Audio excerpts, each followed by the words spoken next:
Welcome to Headstones and Microphones, where we use AI to step into the past through a researched, first-person simulation of history's most interesting people. I am your host, Calvin. While we've added some creative storytelling, our goal is to inspire your own study of these fascinating lives. Now, let's meet our guest.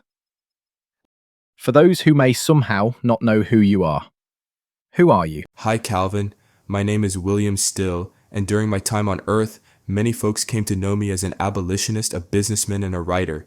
Some kindly gave me the title, the Father of the Underground Railroad, for the work I did in Philadelphia, helping hundreds of folks journey toward freedom.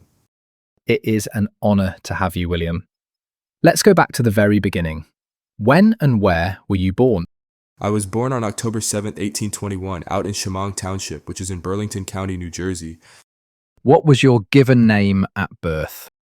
At birth, I was given the name William Still. Is there a story behind your birth name? There is a deep story behind our family name. My father's original surname was actually Steele. He was born into bondage in Maryland, but he managed to purchase his own freedom. When he moved north to New Jersey, he changed our last name to Still. He did that to protect my mother, who had to flee from slavery. The name change helped shield her identity from those who might try to tear our family apart and send her back south. That is incredibly powerful. What was your hometown like growing up?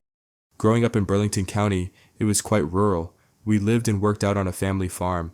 It was a humble place, a free state, but the shadow of what lay just south of us in Maryland was always present in our minds. What was your family life like? Oh, it was a bustling, crowded, and deeply loving home. I was the youngest of 18 children, imagine that. My parents, Levin and Charity, had to endure unimaginable hardships before we were all together. My mother actually had to escape twice. The first time she was captured, but the second time she made it to freedom with two of my sisters. Tragically, she had to leave two of her boys behind in Maryland. Growing up, our house was filled with the vivid, painful stories of the horrors of slavery, but my parents also instilled in us a profound sense of family values, hard work, and self-determination. What kind of kid were you? I was a very industrious and curious young boy. Working on the farm taught me the value of labor early on, but I also had a deep hunger to learn. Even though I didn't have much formal schooling, I grabbed a hold of any book I could find and studied whenever the opportunity arose. What did you dream of becoming as a child? Working the soil on the farm, I always knew I wanted something different. I dreamed of finding an occupation where I could truly make a difference for my people. I wanted to use my mind and my voice to stand against the injustices I heard about at our dinner table. What was your first job? Aside from working the family farm, my first major step out into the world happened when I left home at 20 years old. I drifted around for a few years looking for steady work, and eventually, I made my way to Philadelphia. My first truly life-changing job came in 1847 when I was hired as a janitor and mail clerk for the Pennsylvania Society for the Abolition of Slavery. Was there a moment where you realized you were different from everyone else? I'm not sure if I felt different from everyone else, but I certainly felt a distinct sense of purpose.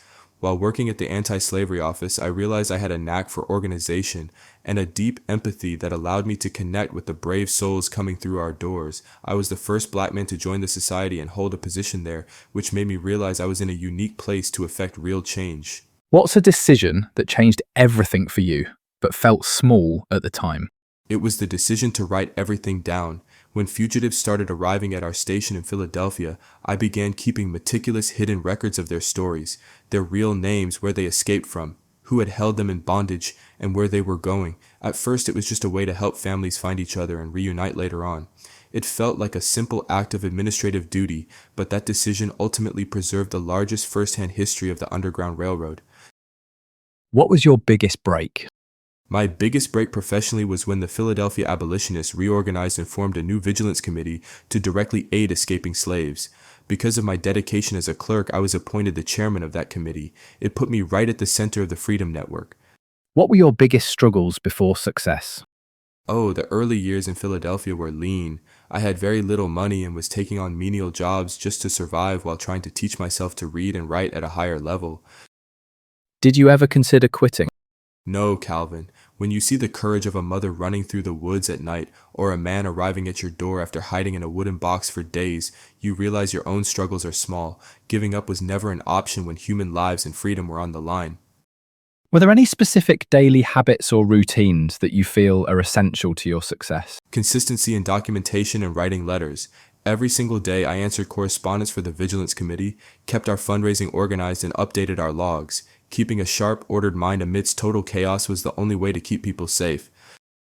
What job would you have had if fame never happened? Well, I always had a mind for business. If I hadn't been pulled so deeply into the abolition movement, I likely would have gone straight into commerce. In fact, later in life, I did successfully run a stove store and became a very prosperous coal merchant.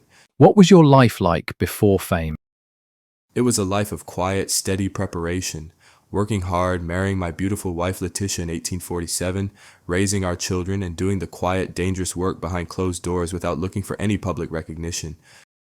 How did relationships change after success? My home became a hub for some of the greatest minds of our time. I became close friends and collaborators with wonderful activists like Harriet Tubman and the poet Frances Ellen Watkins Harper, who even lived with my family for a time. Did fame bring happiness? True happiness didn't come from people knowing my name. It came from the letters I would receive from Canada or Boston telling me that a family had successfully reunited. Knowing my 4 children grew up to be doctors, lawyers, journalists, and teachers, that is what brought me real joy. What was the downside of becoming famous? The danger. Because I was a prominent leader in the black community and explicitly fighting the Fugitive Slave Act of 1850, my home at 625 South Delhi Street was constantly watched. We were always risking arrest, prosecution, or worse by harboring fugitives right under the noses of the authorities. What misconceptions did people have about you? Later in life, around 1874, I supported a Democratic candidate for mayor because I believed it was the best strategic move for black labor and voting interests at the time. It made me quite unpopular with sections of my own community for a while. People thought I was turning my back on our goals, but I had to defend my positions and show that I was always thinking about our long-term economic advancement. What was your darkest moment? The moments of sheer terror when we had to hide our records. If the authorities had ever found my journals, it would have been a roadmap for slave catchers to kidnap hundreds of free people back into bondage. During the height of the tension, I had to hide my papers in a cemetery vault to keep them from being discovered. Tell me about a time when everything went wrong and how did you handle it? In 1855, I was involved in the rescue of a brave woman named Jane Johnson and her 2 sons. She wanted freedom while passing through Philadelphia with her master, who happened to be a U.S. minister. We helped her escape, but her master sued me and several other black men for assault and kidnapping. It was a massive, high-profile court case, and everything was on the line. Instead of running, we stood our ground. Jane Johnson courageously traveled back from New York to testify herself, telling the judge she chose freedom on her own accord. That testimony won my acquittal. Who had the biggest influence on your life? Without a doubt, my parents. Seeing my father work to buy his freedom and watching my mother's fierce bravery in escaping to keep her children safe, they set the example of what it means to stand up for dignity. What was life like in your final years? My final years were filled with philanthropy and community building. I spent my time working with the Freedmen's Aid Commission, serving on the Philadelphia Board of Trade, and helping manage homes for destitute children and aged persons. I also helped establish the very first YMCA for black young men in the United States. What were you working on in your career before you passed away? I was continuously writing, supporting our local Presbyterian church, and managing my coal business. I wanted to make sure the historical record of our struggle was solidified for future generations. When and where and how did you pass away and how old were you? I was 80 years old when I passed away in Philadelphia on July 14, 1902. What's a random fact about you most people have never heard?